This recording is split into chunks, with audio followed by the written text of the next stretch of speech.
Hello बच्चों, अस्सलाम वालेकुम। आज एक नई वीडियो के साथ मैं हूं नसीमुर रहमान और हमारा खूबसूरत सा चैनल स्कूल एक्टिविटी चैनल में खुशामदीद। आज class 10 second lecture first chapter से हम स्टार्ट करेंगे। बहुत दिनों के बाद मैंने क्लास 10 पे काम शुरू किया। इससे पहले लेक्चर में मैंने आप लोगों को सिंपल हार्मोनिक मोशन एक्सप्लेन की है। सिंपल हार्मोनिक मोशन क्या है, इसकी टर्मिनोलॉजीज क्या है, वो सब मैंने वन बाय वन एक्सप्लेन की है। Oscillatory motion, periodic motion, etcetera etcetera. आज हमने मास स्प्रिंग सिस्टम को डिस्कस करना है और ये शो करना है कि मास spring system execute simple harmonic motion. तो फर्स्ट ऑफ ऑल, पिछली वीडियो अगर आपने देखी है तो ठीक है, अगर नहीं देखी तो देख लो। सिंपल हार्मोनिक मोशन क्या है? That type of oscillatory motion in which restoring force or torque is directly proportional to displacement but towards the mean position। उसे हम सिंपल हार्मोनिक मोशन कहते हैं। मैथमेटिकल फॉर्म इसकी तकरीबन इस तरह थी। F restoring is directly proportional to minus x। F restoring is directly proportional to minus x। Minus means but towards the mean position। इस तरह acceleration भी minus x। Acceleration also directly proportional to displacement but towards the mean position।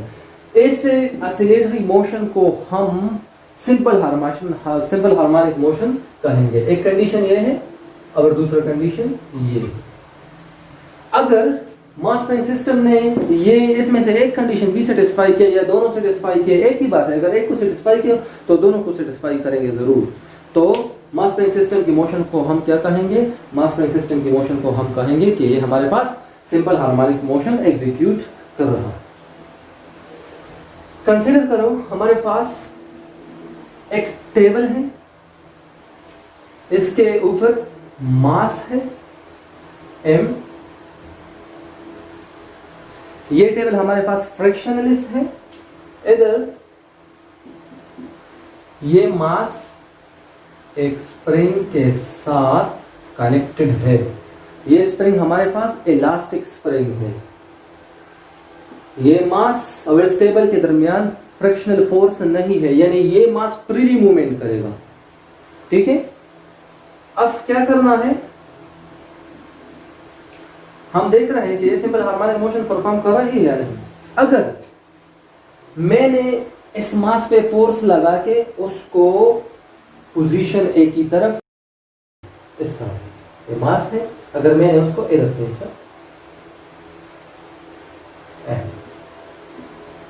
ये क्या है? Position A है हमारे पास, position A.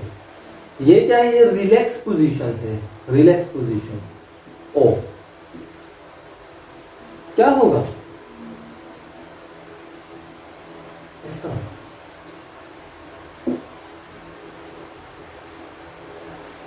मैंने इस मास पे फोर्स लगा के उसको फुल करके O से डिस्प्लेस किया A तक।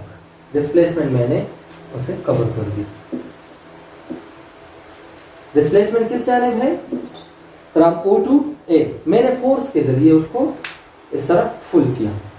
जो मैं इस बॉडी को फुल कर रहा हूं, यानी जो मैं इस बॉडी को मीन पोजीशन से डिस्प्लेस कर रहा हूं एक्सट्रीम पोजीशन तक। ये हमारे पास एक्सट्रीम पोजीशन है, ये मीन पोजीशन है। Mean position mean relax position है हमारे पास। जो मैं उसको डिस्प्लेस कर रहा हूं तो मेरे हाथों पे, चलो मेरे हाथ पे इस मास पे एक आमिल कुव्वत, एक restoring force towards mean position apply होती है। जो मैं उसको फुल कर रहा हूं टुवर्ड्स ए, यानी जो डिस्प्लेसमेंट ज्यादा कवर हो रही है, इंक्रीज होती जाती है, तो इस तरह एक आमिल फोर्स, एक रिस्टोरिंग फोर्स इस बॉडी पे भी अमल करती है, एक्स होती है but towards the mean position. यानी इस तरह एक फोर्स उस पे एक्स होती है। इस फोर्स को हम कहते हैं रिस्टोरिंग फोर्स, क्योंकि ये बॉडी को रिस्टोर करती है मीन अपनी, इसका मतलब है कि अपनी मीन पोजीशन तक इस बॉडी को वापस ले जाती है। तो इस फोर्स को हम क्या कहेंगे? Restoring force. और जब हम इस बॉडी को छोड़ देते हैं तो इस रिस्टोरिंग फोर्स की वजह से ये बॉडी ए से ओ की तरफ जाना शुरू कर देती है, यानी फ्रॉम ए टू ओ वापस ये बॉडी जाती है।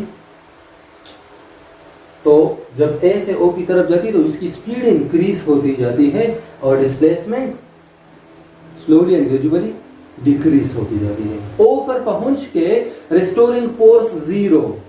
Y restoring force zero? Because displacement zero. अब मैं उधर मैथमेटिकल फॉर्म आपको लिख रहा हूं। तो इधर आल फोर्स इज जीरो। जब all force is zero mean position पे, तो बॉडी की जितनी भी स्पीड है इनर्शिया की वजह से, किसकी वजह से? इनर्शिया की वजह से ये बॉडी इधर रुकते नहीं, मतलब मीन पोजीशन पे रुक नहीं जाती। ये इनर्शिया की वजह से दूसरे मकाम तक पहुंच जाती है, इधर आ जाती है। ये मास एम 1 2 3 4 इधर आ जाती है। तो इधर इस डायरेक्शन पे फिर ये डिस्प्लेसमेंट कवर करती है। डिस्प्लेसमेंट जब ओ से बी की तरफ ये बढ़ जाती है तो फिर एक फोर्स जिसे हम रिस्टोरिंग फोर्स कहते हैं वो फिर towards the mean position x होती है और बॉडी को फिर मीन पोजीशन की तरफ क्या करती है? खींच लेती है इस तरफ। ये बॉडी इधर आ गई और ये रिस्टोरिंग फोर्स उसको ओ की तरफ वापस ले जाना शुरू करती है और ओ पे फिर नहीं रुकती। ओ से ए और ए से ओ से बी, इस तरह ये अपनी मोशन को जारी रखता है बिटवीन ए एंड बी। ये हमारे पास एक्सट्रीम पोजीशन है और ये हमारे पास मीन पोजीशन है। अब हमने जाना है मैथमेटिकल फॉर्म की तरफ। हमने ये दोनों कंडीशंस को सेटिस्फाई करने हैं। तो देख लो, अगर ये स्प्रिंग हमारे पास इलास्टिक स्प्रिंग है और ये सरफेस हमारे पास फ्रिक्शनलेस सरफेस है, तो according to Hooke's law, according to Hooke's law, Hooke's law क्या बता रहा है? F restoring directly proportional to minus X. तो ये बॉडी हुक्स लॉ को ओबे करेगी और हुक्स लॉ हमारे पास ये है, यानी ये हमारा पहला कंडीशन जो है वो सेटिस्फाई हो गया। अब न्यूटन सेकेंड लॉ के मुताबिक एफ बराबर है एम ए। चलो चलो थोड़ा सा उसको इस तरह लिखो, माइनस के एक्स। ये कांस्टेंट है, स्प्रिंग कांस्टेंट हम उसे कहते हैं। माइनस से मुराद, माइनस से मतलब ये है कि डिस्प्लेसमेंट और फोर्स अपोजिट डायरेक्शन में है। Force towards the mean position और displacement away from the mean position है। अब हमें पता है F is equal to M A, तो इस फोर्स की जगह लिख लो इधर। तो M A is equal to minus K X, M को दूसरी जानिब कर लो, A is equal to minus K divide by M into X. अगर ये हमारे पास क्या है? ये हमारे पास कांस्टेंट है, माइनस कांस्टेंट इनटू एक्स और a is directly proportional to minus X. ये दूसरा कंडीशन हमारे पास क्या हो गया? सेटिस्फाई हो गया। इधर k कांस्टेंट है हमारे पास, स्प्रिंग कांस्टेंट उसे कहते हैं। इस स्प्रिंग, हर एक स्प्रिंग की अलग अलग होती है k। और ये दूसरा मास है। मास भी ड्यूरिंग मोशन चेंज नहीं होती, मास भी वही मास है ड्यूरिंग मोशन, मास में चेंज नहीं, k में चेंज नहीं। तो ये दोनों कांस्टेंट, उसकी जगह मैंने कांस्टेंट लिखा और फिर इस कांस्टेंट और इक्वल टू को मैंने प्रोपोर्शनल सिंबल पे चेंज किया। तो a डायरेक्टली प्रोपोर्शनल आ गया x के, but minus, but mean towards position. तो ये हमारे पास दूसरा कंडीशन भी सेटिस्फाई हो गया। सो spring mass system execute simple harmonic motion because spring mass system ने इन दोनों कंडीशंस को सेटिस्फाई किए। सही है। अब हमने जाना है टाइम पीरियड और फ्रीक्वेंसी को फाइंड करना। टाइम पीरियड किस तरह फाइंड करेंगे और फ्रीक्वेंसी किस तरह फाइंड करेंगे।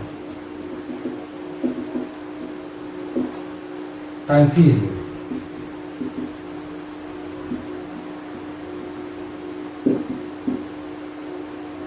हमारे पास इधर एक इक्वेशन था इस तरह, a is equal to minus K divide by M into x.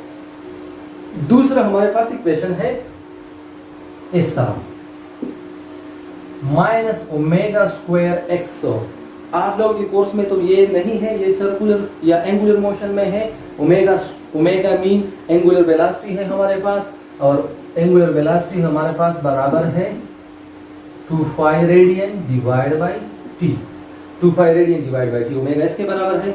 जब हम उसके स्क्वायर लेंगे तो ये क्या होगा, इस तरह स्क्वायर ले लो तो ओमेगा स्क्वायर बराबर हो जाएगा 4 pi square divide by T square. इधर ओमेगा की जगह पुट कर लो तो अल्फा रह जाएगा minus 4 pi square X divide by T square.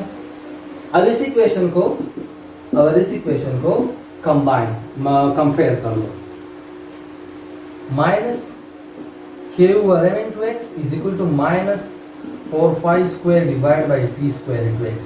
Minus minus के साथ मर गया, एक्स एक्स के साथ मर गया, जो बचा वो हमारे पास ये टी स्क्वायर को उधर कर लो, के ओवर एम को उधर दूसरी तरफ, टी स्क्वायर इधर आ गया, और के ओवर एम को उधर, तो ये हमारे पास इस तरह बन जाएगा एम ओवर के, एम ओवर के ओवर एम जब उधर जाएंगे ऊपर जाएंगे तो ये उल्टा हो जाएंगे, तो एम ओवर के स्क्वायर को खत्म कर लो, स्क्वायर रूट आप लोगों ने लेना है, तो स्क्वायर रूट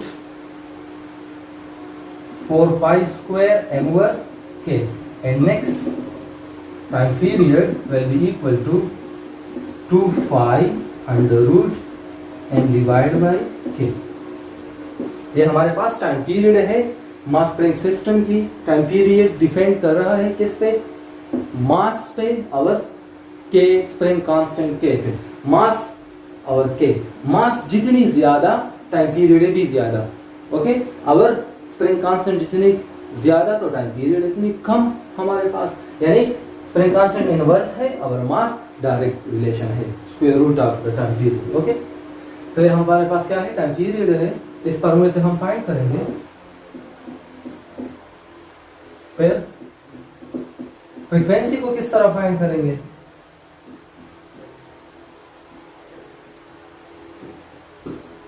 हमें पता है फ्रीक्वेंसी और टाइम पीरियड एक दूसरे के रिसिप्रोकल है, तो इधर पुट कर लो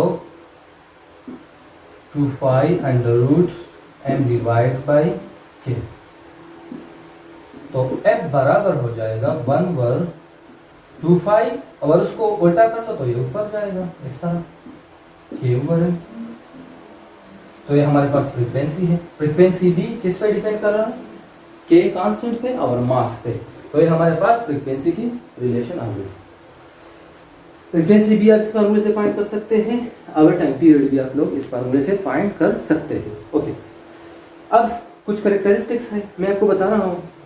एक्सट्रीम पोजीशंस पे, ए और बी पोजीशन पे बॉडी की वेलोसिटी 0, बॉडी की वेलोसिटी 0, और मीन पोजीशन पे बॉडी की वेलोसिटी मैक्सिमम, यानी एक्सट्रीम पोजीशन पे मिनिमम और एक्सट्रीम मीन पोजीशन पे मैक्सिमम वेलोसिटी बॉडी की होगी। बॉडी कौन सी बॉडी, इस मास की।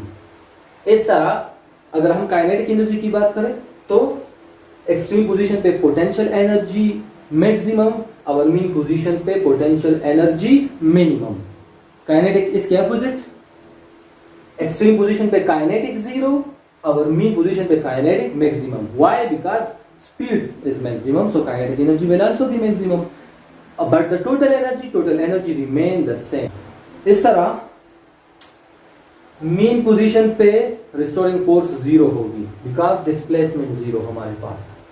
अगर एक्सट्रीम पोजीशन पे रिस्टोरिंग फोर्स मैक्सिमम होगी बिकॉज हमारे पास डिस्प्लेसमेंट मैक्सिमम है, तो रिस्टोरिंग फोर्स भी मैक्सिमम होगी। तो ये हमारे पास क्या है, स्प्रिंग सिस्टम है। अगर इसमें कोई भी मसला हो तो फिर मुझे नीचे कमेंट में बता दीजिए, ओके। आज के लिए इतना काफ़ी है। अल्लाह हाफिज़।